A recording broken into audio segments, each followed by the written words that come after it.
Master your money. Personal finance workshop on mutual funds on December 7th and 8th. Register now. Hello guys, welcome back to iDream media. ఈరోజు మనతో ఉన్నారు personal finance expert అయిన విజయ్ కర్ణం గారు. Right now market situations అనేవి కరెక్షన్లో ఉన్నాయండి. దానికి సంబంధించిన details అనేది తెలుసుకుందాం. Hi sir. Sir, market correction జరుగుతూ ఉంది.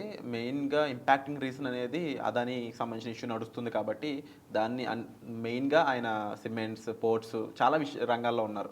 అది మేజర్ రీజన్ అవుతుంది అనేది కూడా తెలుస్తూ ఉంది ఇక్కడ. What is happening, what about to happen అంటారు? అంటే మనం కంప్లీట్గా నేను ఆ కేసు గురించే కాకుండా మనకి మ్యూచువల్ ఫండ్కి ఇంపాక్ట్ ఎంత అవుతుంది అనేది మనం ఆలోచన చేద్దాము. ఇప్పుడు చాలామంది ఇండెక్స్ ఫండ్స్లలో ఇన్వెస్ట్ చేస్తారు, చాలామంది మొమెంటమ్ ఫండ్స్లలో ఇన్వెస్ట్ చేస్తారు. సో బికాస్ ఆఫ్ లాస్ట్ 1-2 ఇయర్స్లో ఉన్న అవేర్నెస్ వల్ల చాలామంది అలా చేస్తున్నారు. Okay, it's not a bad thing. Entry అయ్యే ఇన్వెస్టర్స్కి index funds will be the best opportunity. కానీ ఇండెక్స్ ఫండ్స్ ఎందుకు కొన్ని రీజన్స్లో వర్క్ అవుతాయి, కొన్ని రీజన్స్లో వర్కౌట్ కాదనేది ఇది one of the best example అండి. ఇప్పుడు సపోజ్ మనము ఈ డేటా పాయింట్ తీసుకుంటే అక్టోబర్ 2024లో లాస్ట్ మంత్లో నిఫ్టీ 500 మొమెంటమ్ ఇండెక్స్ ఉంది. దాంట్లో 7.8% ఓన్లీ అదానీకి రిలేటెడ్ స్టాక్స్లోనే ఇన్వెస్ట్ చేస్తారు వాళ్ళు. అంటే ఆ ఇండెక్స్లో ఎక్స్పోజర్ వచ్చేసి 7.8% ఉంది. So it's one of the biggest key factor అనమాట. ఇప్పుడు ఈ కరెక్షన్ అనేది ఆ ఇండెక్స్లో ఇన్వెస్ట్ చేసిన వాళ్ళకి ఇంపాక్ట్ పడదా అంటే పడుతుంది, డెఫినెట్గా పడుతుంది. కానీ వేరే ఎక్కడైతే యాక్టివ్ మేనేజ్మెంట్ ఉందో వాళ్ళు దీనికి ప్రికాషన్స్ తీసుకుంటారు. సో ఇది వన్ ఆఫ్ ద రీజన్ అనమాట. అండ్ నెక్స్ట్ థింగ్ వచ్చేసి ఒక మంచి పర్ఫార్మింగ్ ఫండ్, అంటే దానికి ఈక్వలెంట్గా పర్ఫార్మింగ్ ఫండ్లో అక్కడ 7.8% ఎక్కడైతే కరెక్షన్ వచ్చిందో, అంటే ఇంపాక్ట్ పడ్డదో అక్కడంతా కాకుండా ఇక్కడ జస్ట్ 4% మాత్రమే కరెక్షన్ వచ్చింది అనమాట. సో అందుకే మనం యాక్టివ్ మేనేజ్మెంట్ ఫండ్స్ని ఇగ్నోర్ చేయొద్దు. Index funds are good for short duration. Bull మార్కెట్లో ఇట్ విల్ బి అది మంచిగా పర్ఫామ్ చేస్తుంది. కానీ లాంగ్ డ్యూరేషన్లో మనం ఎప్లై చేస్తున్నాం, active funds will out perform them అనమాట. అండ్ నెక్స్ట్ వచ్చేసి ఇండెక్స్ ఫండ్స్ గురించి నేను ఎందుకు ఇలా మాట్లాడుతున్నానంటే ఇంకొక డేటా పాయింట్ చెప్తాను మీకు. 2000లో మనకు ఒకవేళ ఇదే మొమెంటమ్ ఫండ్స్ ఉన్నాయి అనుకుందాం. 2000లో మనకు ఇదే మొమెంటమ్ ఫండ్స్ ఉంటే అప్పుడు ప్రిడామినెంట్లీ మనకి ఇండెక్స్ విల్ బి అది రన్ చేసింది ఓన్లీ ఐటీ స్టాక్స్ అనమాట. సేమ్ అట్లాగే మనము ఎప్పుడైతే 2008లో మళ్ళీ చూసుకుంటే మనకు అప్పుడు ఇన్ఫ్రాస్ట్రక్చర్ రిలేటెడ్ ఫండ్స్ మాత్రం అవుట్ పర్ఫామ్ చేస్తాయి. అంటే మనకి ఇండెక్స్లో ఎక్కువ ఎక్స్పోజర్ తీసుకున్నట్టు ఇవే అనమాట. సో ఇట్లా ఉన్నప్పుడు ఎప్పుడైతే మనకి కరెక్షన్ వచ్చిందో 50% కరెక్షన్ వచ్చిందండి ఆ ఇయర్స్లో. 2000లో .com, 2008లో లేమన్ బ్రదర్స్, ఈ క్రాషెస్లో 50% కరెక్షన్ వచ్చింది. 50% కరెక్షన్ వచ్చినప్పుడు ఆ సెక్టార్ స్పెసిఫిక్గా ఉన్నది 80% వరకు కూడా కరెక్షన్ వచ్చినాయి అనమాట. అందుకే నేను ఇండెక్స్ ఫండ్స్కి అంత ప్రిఫరెన్స్ ఇవ్వను అనమాట. సో ఇప్పుడు 50% కరెక్షన్ వచ్చిన దగ్గర మీరు 50% రికవర్ చేయాలంటే జస్ట్ 100%, అంటే బౌన్స్ బ్యాక్ 100% వస్తే మీ 50% నెగిటివ్స్ విల్ బి క్లియర్ అయిపోతాయి. కానీ అదే సెక్టర్ స్పెసిఫిక్ దాంట్లో 80% కరెక్షన్ వచ్చింది. అంటే హైలీ మూమెంటం కానీ, నిఫ్టీ ఐటీ కానీ, వీటిలో నిఫ్టీ బ్యాంక్ కానీ వీటిలలో 80% కరెక్షన్ వచ్చిన ఛాన్సెస్ ఉన్నాయి. 80% కరెక్షన్ వచ్చిన వాటిని బౌన్స్ బ్యాక్ కావాలంటే మీరు అప్రాక్సిమేట్గా 500% ఎక్కువ రిటర్న్స్ తీసుకోగలగాలి. 500% రిటర్న్స్ తీసుకుంటేనే మీకు అక్కడ వచ్చిన నెగిటివ్ కాస్త కాంపెన్సేట్ అవుతుంది. అందుకే ఎప్పుడైనా సరే ఇండెక్స్లలో ఇన్వెస్ట్ చేసేటప్పుడు జాగ్రత్తగా ఉండాలి. అండ్ అడ్వైజ్ తీసుకోవడం will be the best option. Active funds will be the more preferable option అనమాట. అంటే సార్, యాజ్ ఏ రీసెర్చర్గా and as a personal finance ఎక్స్పర్ట్గా, ఈవెన్ మ్యూచువల్ ఫండ్ డిస్ట్రిబ్యూటర్గా కానీ మీరు చూసినట్లయితే ఇవన్నీ కూడా మీరు you work on these things. Exact. But ఒక ఐటీ పర్సన్ ఉన్నారు, they don't work on these things. Pharma employee అంటే ఎవరైతే ఇన్వెస్టర్స్, రిటైలర్స్ ఉన్నారో యాజ్ టీజ్కి ఇదే ఇండస్ట్రీలో లేకపోయి ఉండొచ్చు. కంపల్సరీ వాళ్ళు వీటిని అనలైజ్ చేయకపోతే చాలా నష్టపోతారు. అండ్ మీరు చెప్తుంది రిటర్న్స్ 500%. ఇన్ కేస్ అది మైనస్ అయితే పరిస్థితి ఏంటి? అవునండి, దే లాస్ హోల్ అమౌంట్ అనమాట. అవునండి. ఇలాంటి సిచ్యువేషన్లో హై ఇన్వెస్ట్మెంట్స్ చేసిన వాళ్ళు అయి ఉండొచ్చు. Because IT employees they are investing around 10,000 SIP కూడా ఉన్నారు. అవునండి. అలాంటి వాళ్ళు కానీ 50,000 ఎస్ఐపి చేసే వాళ్ళు కూడా ఉన్నారు. ఇలాంటి పర్సన్స్ చాలా ఎక్కువ నష్టపోయే ఛాన్సెస్ ఉన్నాయి. కాబట్టి వాళ్ళు మిమ్మల్ని కన్సల్ట్ అయినట్లయితే ఎలాంటి సజెషన్స్ మీరు వాళ్ళకి ఇస్తారు?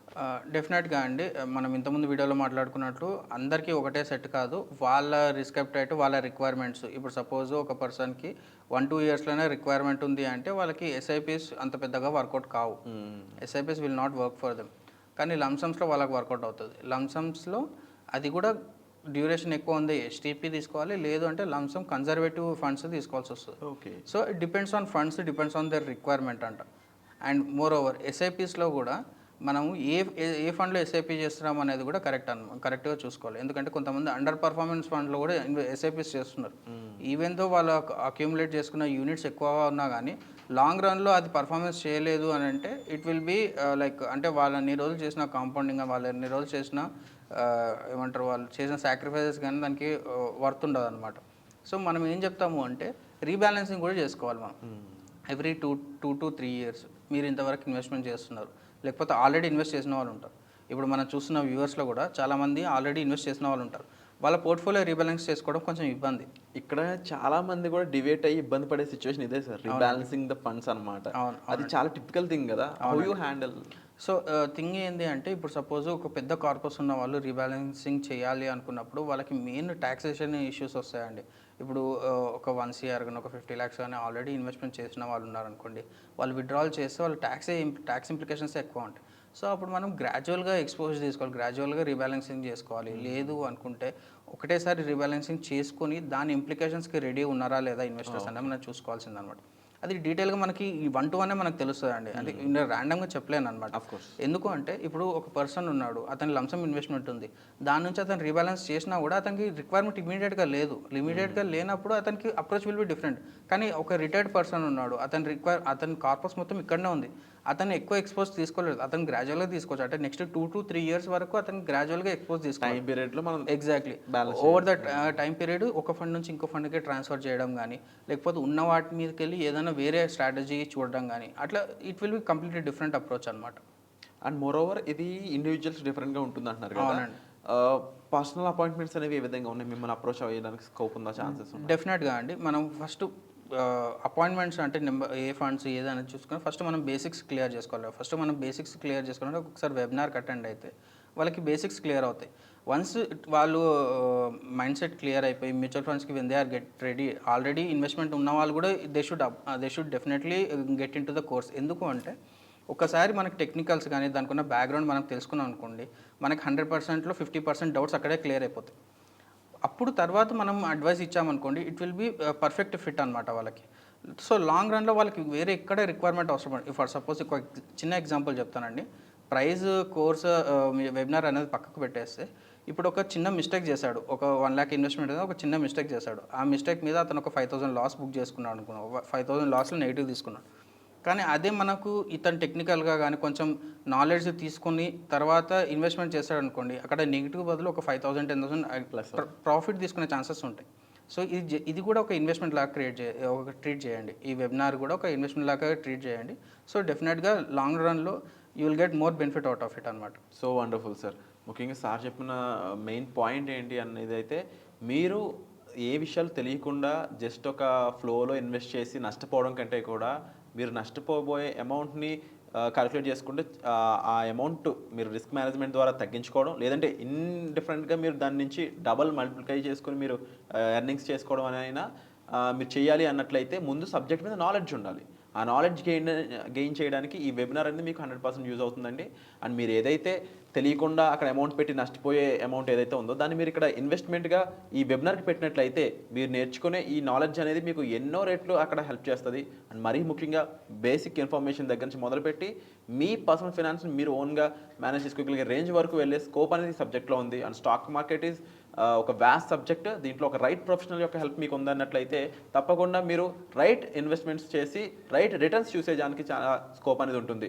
ఒక మంచి ROI అయి ఉండొచ్చు, లేకపోతే మీ ఫండ్స్ మంచి పర్ఫార్మెన్స్ ఇచ్చే ఫండ్స్ని చూస్ చేసుకోవడం అయి ఉండొచ్చు. ఇలా ఎన్నో విషయాలు ఈ వర్క్షాప్లో మీకోసం డిజైన్ చేయడం జరిగింది విజయ్ కర్ణం గారి చేత. సో ఇలాంటి వర్క్షాప్లో మీరు పార్టిసిపేట్ చేయాలనుకున్నట్లయితే డిస్ప్లే అవుతున్న నెంబర్స్ కాల్ చేసి ఇమీడియట్గా మీరు వర్క్షాప్కి ఎన్రోల్ చేసుకోవచ్చు. Thank you so much sir. Thank you అండి.